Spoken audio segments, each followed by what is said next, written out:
Alright, we back with another video. So like I promised in the last video, this is the Luka Doncic gameplay. So like I said, also this isn't the exact build. I made it as small forward and the takeover isn't the same. It's actually post scoring, but I will show you the comparisons between the two. So yeah, let's get into the video. Actually, there's no need for comparison. They pretty much the same exact build.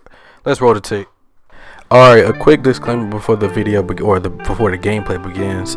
This clip or this gameplay right now is kind of old, so keep that in mind when you see like their rep and their overalls, because this was like probably like a few days after the game came out. I think it was like Sunday maybe, but that's besides the point. So this is the first gameplay of me using my Luka Doncic build. Now I made the video on it like the other day, and if you want to check out that video, it's in the description, and it's going to be in the card and video above you.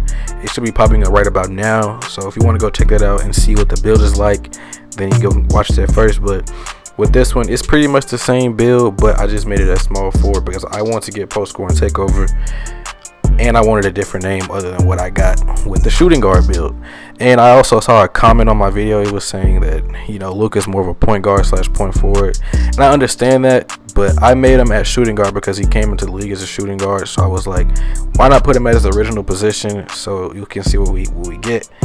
And also, if I were to put him at, you know, small forward, you know, he wouldn't be as effective in my opinion. Now, and I'm using the less effective build, but I'm still able to do stuff with it.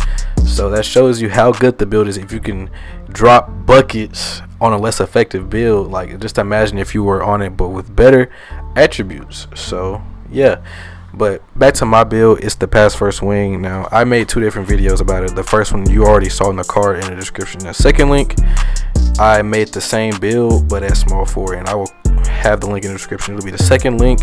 You can go check it out, and also there'll be a card in the video for you to go check it out right now if you want to see how I made the build. But it's like I said, it's literally the same, so you know, just go check out both videos, like it and whatever, because it'll push it out to more people, and that helps the YouTube algorithm, and the algorithm likes that. So yeah, but the guys were playing, they're running a mix of, like, I don't even know what they were trying to do honestly, but these guys, they were trying to screen all game because they were running 2 play shots in the glass cleaner. So you know, it was kind of hard to figure out what they were trying to do. But sometimes they were ISO, sometimes they would run screens, and honestly these guys really weren't that good, so we were able to beat them pretty handily. So I really wasn't worried about it. In this gameplay, I do go off for 14 points. I think all of my points are assisted though. I didn't really, you know, create none of my shots for myself, so that's something to note. But other than that, I really like this build. So why I made it as small forward, one, like I said earlier, I wanted post score and takeover, and two, I've been trying to make like somewhat of a post score for the longest. So yeah, but this is the farthest thing from a post score, because he has yellow in his pie chart, but he does have a little bit of green, so I guess that works out for him in some case. But I don't know, I just wanted a different build. I wanted a rare build in the sense to where, like, you know, people run to me, they're like, how the hell did he make that, or how the hell did he get that? So that's what I wanted to do. So I gave him post score and takeover because my play style, I like to work out of the post sometimes, but you know, I do ISO sometimes because I do have yellow in my build. I'm a pure playmaker for all I know, obviously, and the pure playmaker does have a little bit of shooting in it, so why not use it to my advantage, upgrade the post fade, get post score and takeover. So yeah, but I mainly made this video, no, I didn't make the video, I mainly made this build to run point and park, because this really isn't a reg build because it doesn't have enough defense to be at the 4, because you know, he is a small 4, he's going to be at the 4 more than not, unless I'm running a 5 stack, and then I'm going to be at the 3. So I mainly keep him for park. You know, I'm working on a reg build right now, and I will upload a video on how I made my reg build, because this reg build is going to be something nice, and I'm keeping it a secret for right now because I don't want nobody making it until I actually make it and show y'all how it works in the reg. So yeah, it's going to be pretty similar to this pass first wing that I'm using right now, but way better in a sense. As far as defense, way better. But other than that, yeah. So let's get back into the gameplay. As is right now, it's 10-8, and like I said, I get most of my stuff assisted. Like, a lot of my shots came at the rim. I think only 2 threes were made from me, which came closer towards the end of the game, so keep that in mind. But you see these guys are running screens, and you know, this guy does not know how to navigate a screen at all, because all he's doing is, you know, trying to spam left, right, and you know, he doesn't have any pass IQ, so that's an easy steal for me.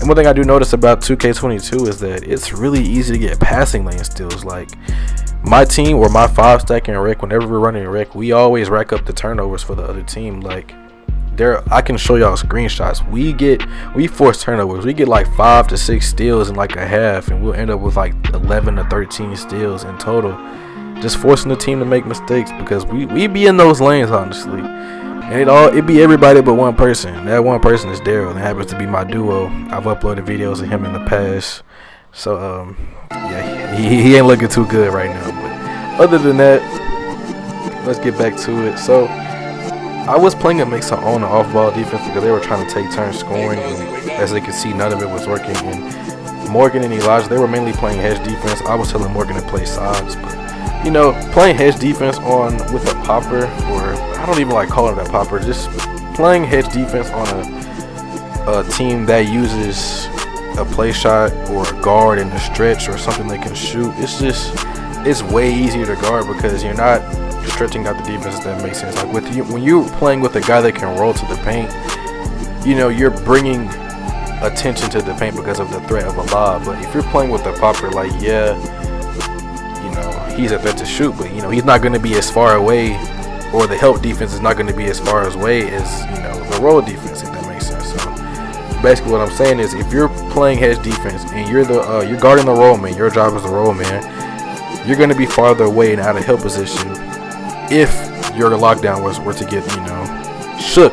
I don't want to say bop because that shit is cringe, but you know, if he were to get, you know, shook off of one move or get his ankles taken, then it's kind of hard to, you know, pick back up. But if you're playing with a popper, you know, the lockdown, he gets broken or whatever, it's easier for you to go play up defense. So yeah, but all overall, I think the screens are harder to guard though, because you know, there's so much stuff that goes into account. You know, there's a lot. I mean, even though there's only ball action on going on, like a lot of stuff is still happening. So yeah.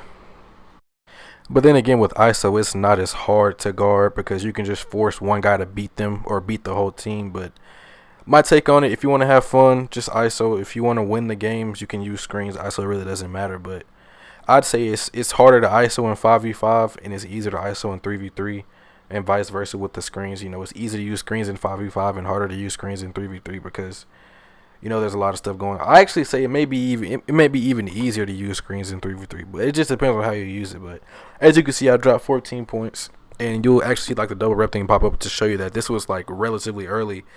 I think it was like on the weekend of the launch. But other than that, if you guys did enjoy this video, please be sure to like and subscribe for more, and I will be uploading a part 2 where I drop more buckets on these guys. But see y'all later next video. Goodbye.